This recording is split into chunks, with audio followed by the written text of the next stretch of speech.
ಭೇಟಿಗೆ ಸಮಯ ನೀಡದ ವಿಚಾರಕ್ಕೆ ಸಂಬಂಧಪಟ್ಟಂತೆ ಡಿಸಿಎಂ ಡಿಕೆ ಶಿವಕುಮಾರ್ ಭಾವುಕರಾಗಿದ್ದಾರಾ? ಯಾಕೆಂತ ಹೇಳಿದ್ರೆ ಅವರು ಮಾತನಾಡುವಂಥ ಧಾಟಿ ಅದೇ ರೀತಿ ಇತ್ತು. ಇವತ್ತು ಭಾವುಕರಾದಂತೆ ಕಾಣಿಸ್ತಾ ಇತ್ತು. ಖುಷಿ ಪಡೋರು ಖುಷಿ ಪಡಲಿ, ಅವರ ಖುಷಿಯಲ್ಲಿ ನಾವು ಇರ್ತೀವಿ, ಅಳೋರು ದುಃಖ ಪಡೋರು ಅವರ ಇಚ್ಛೆಯಂತೆಯೇ ಮಾಡಲಿ ಅಂತ ಹೇಳಿದ್ದಾರೆ.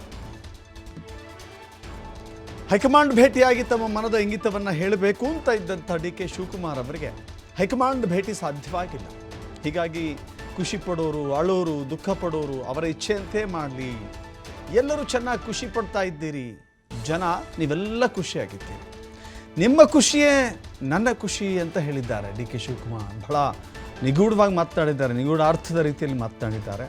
ಅಲ್ಲಿಗೆ ಅವರ ಮನದ ಅಪೇಕ್ಷೆ ಏನಿತ್ತು, ಮುಖ್ಯಮಂತ್ರಿ ಆಗುವ ಕನಸೇನಿತ್ತು, ಆ ಕನಸು ಭಗ್ನಗೊಂಡಂತೆ ಕಾಣಿಸ್ತಾ ಇದೆ ಅವರ ಮಾತುಗಳಲ್ಲಿ.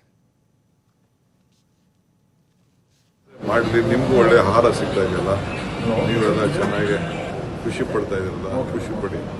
ಜನ ಎಲ್ಲ ನೀವೆಲ್ಲ ಸಂತೋಷ ಆಗಿದ್ದು ನಾವು ಸಂತೋಷ ಆಗಿದ್ದೀವಿ.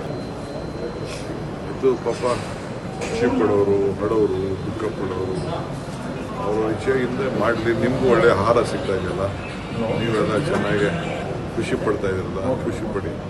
ಜನ ಎಲ್ಲ ನೀವೆಲ್ಲ ಸಂತೋಷ ಆಗಿದ್ದು ನಾವು ಸಂತೋಷ ಆಗಿದ್ದೀವಿ. ಇದು ಪಾಪ ಖುಷಿ ಪಡೋರು ಬಡವರು ದುಃಖ ಪಡೋರು ಅವರ ಇಚ್ಛೆಯಿಂದ ಮಾಡಲಿ, ನಿಮಗೂ ಒಳ್ಳೆ ಆಹಾರ ಸಿಗ್ತಾ ಇದೆಯಲ್ಲ, ನೀವೆಲ್ಲ ಚೆನ್ನಾಗಿ ಖುಷಿ ಪಡ್ತಾ ಇದ್ದೀರಲ್ಲ, ಖುಷಿ ಪಡಿ. ಜನ ಎಲ್ಲ ನೀವೆಲ್ಲ ಸಂತೋಷ.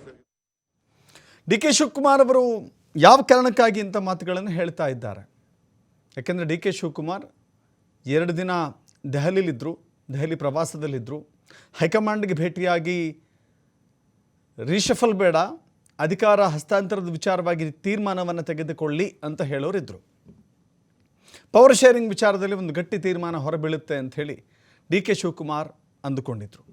ಬಟ್ ಇಲ್ಲಿಯವರೆಗೂ ಕೂಡ ಡಿ ಕೆ ಶಿವಕುಮಾರ್ಗೆ ಅವರ ಮನಸ್ಸಿನಲ್ಲಿರುವಂಥ ಅಭಿಪ್ರಾಯಗಳನ್ನು ಹೇಳಿಕೊಳ್ಳುವ ವೇದಿಕೆಯೇ ಸಿಕ್ಕಿಲ್ಲ.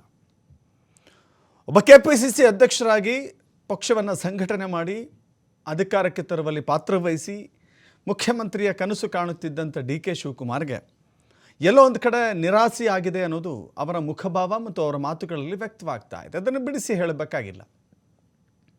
ಆದರೆ ಬಹಿರಂಗವಾಗಿ ಯಾವುದನ್ನು ಕೂಡ ಅವರು ಮಾತನಾಡಿಲ್ಲ. ನನಗೆ ಖುಷಿ ಪಡೋರು ಖುಷಿ ಪಡಲಿ, ಅಳೋರು ಅಳ್ಳಿ, ದುಃಖ ಪಡೋರು ದುಃಖ ಪಡಲಿ, ಮಾಧ್ಯಮಗಳನ್ನು ಕುರಿತಂತೆ ಇನ್ನೂ ಮುಂದುವರೆದು ಮಾತನಾಡಿದ್ದಾರೆ, ನಿಮಗೂ ಆಹಾರ ಸಿಗ್ತಾ ಇದೆಯಲ್ಲ ಅಂತ ಹೇಳಿ. ಆದರೆ ಇಲ್ಲಿ ಎಲ್ಲೋ ಒಂದು ಕಡೆ ಅದನ್ನು ಕ್ಲಾರಿಟಿ ಕೊಡುವಂಥ ಕೆಲಸ ನೋಡಿ, ಮುಖ್ಯಮಂತ್ರಿ ಸಿದ್ದರಾಮಯ್ಯ ಅವರು ನೇರವಾಗಿ ಸ್ಪಷ್ಟವಾಗಿ ಹೇಳ್ತಾ ಇದ್ದಾರೆ, 5 ವರ್ಷ ನಾನೇ ಮುಖ್ಯಮಂತ್ರಿ ಅಂತ. ಯಾವ ಕಾರಣಕ್ಕೂ ಕೂಡ ಅದು ಬದಲಾವಣೆ ಆಗೋದಿಲ್ಲ ಅಂತ ಹೇಳಿ ಬಹಿರಂಗವಾಗಿ ಹೇಳಿಕೆಯನ್ನು ಕೊಟ್ಟಿದ್ದರು. ಇತ್ತೀಚಿನ ಬೆಳವಣಿಗೆಗಳಲ್ಲಿ ಅದು ನವೆಂಬರ್ ಕ್ರಾಂತಿ ಆಗುತ್ತೆ ಅನ್ನುವ ಈ ಸಂದರ್ಭದಲ್ಲಿ ಕೂಡ ಸಿದ್ದರಾಮಯ್ಯ ಮೌನವಾಗೇ ಇದ್ದಾರೆ. ಆ ವಿಚಾರವಾಗಿ ಎಲ್ಲಿಯೂ ಕೂಡ ಮಾತನಾಡಿಲ್ಲ. ಪವರ್ ಶೇರಿಂಗ್ ವಿಚಾರ ಇಲ್ಲ ಅಂತ ಅದನ್ನು ನೆಗ್ಲೆಕ್ಟ್ ಮಾಡ್ತಾನೆ ಬಂದಿದ್ದಾರೆ. ಆದರೆ ಈಗ ಡಿ ಕೆ ಶಿವಕುಮಾರ್ ಈಗಾದರೂ ಮಾತನಾಡ್ತಾರಾ ಅಂತ ನೋಡಿದ್ರೆ, ಡಿ ಕೆ ಶಿವಕುಮಾರ್ ಇಲ್ಲಿವರೆಗೂ ಕೂಡ ನಾನು ಮುಖ್ಯಮಂತ್ರಿ ಆಗಬೇಕು, ಇದೇ ಅವಧಿಯಲ್ಲಿ ಆಗಬೇಕು, ಈಗ 2.5 ವರ್ಷ ಮುಗಿತಾ ಬಂತು, ನನಗೆ ಅವಕಾಶ ಬೇಕು ಅಂತ ಹೇಳಿ ಬಹಿರಂಗವಾಗಿ ಎಲ್ಲಿಯೂ ಕೂಡ ಹೇಳಿಕೆ ಕೊಟ್ಟಿಲ್ಲ. ಬಹಿರಂಗವಾಗಿ ಹೇಳಿಕೆ ಕೊಡಲಿಕ್ಕೂ ಸಾಧ್ಯವಿಲ್ಲ. ಒಂದು ಪಕ್ಷದ ಶಿಸ್ತಿನ ಚೌಕಟ್ಟಿನಲ್ಲಿಯೇ ಮಾತನಾಡಬೇಕಾಗತ್ತೆ. ಆ ಪಕ್ಷದ ಶಿಸ್ತಿನ ಚೌಕಟ್ಟಿನ ವೇದಿಕೆ ಸಿಗ್ತಾ ಇದೆಯಾ ಅಂತ ನೋಡಿದ್ರೆ ಅದು ಕೂಡ ಡಿ ಕೆ ಶಿವಕುಮಾರ್ಗೆ ಲಭ್ಯವಾದಂತಿಲ್ಲ. ಪಕ್ಷದ ಒಳಗೆ ತನ್ನ ಭಾವನೆಗಳನ್ನು ಹೇಳಬೇಕು ಅಂತ ಹೇಳಿದರೂ ಕೂಡ ವೇದಿಕೆ ಇಲ್ಲ.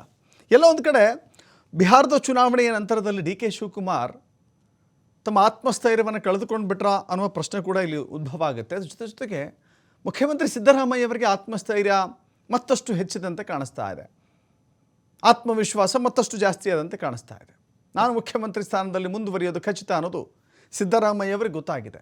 ಈ ಕ್ಷಣದಲ್ಲಿ ಒಂದು ಸ್ಟೇಬಲ್ ಗೌರ್ಮೆಂಟನ್ನು ಡಿಸ್ಟೇಬಲ್ ಮಾಡಿದ್ರೆ ಏನೆಲ್ಲ ಅಪಾಯಗಳನ್ನು ಎದುರಿಸಬಹುದು ಅನ್ನೋದನ್ನು ಕಾಂಗ್ರೆಸ್ ಹೈಕಮಾಂಡ್ ಕೂಡ ಲೆಕ್ಕಾಚಾರ ಹಾಕಿಕೊಂಡಿದೆ. ಸೊ ಈ ನಿಟ್ಟಿನಲ್ಲಿ ಎಲ್ಲೋ ಒಂದು ಕಡೆ ಪ್ರತಿಯೊಂದು ಬೆಳವಣಿಗೆಗಳು ಕೂಡ ಆಯಾ ಕ್ಷಣದ ತೀರ್ಮಾನವನ್ನು ಬದಲಿಸುತ್ತವೆ.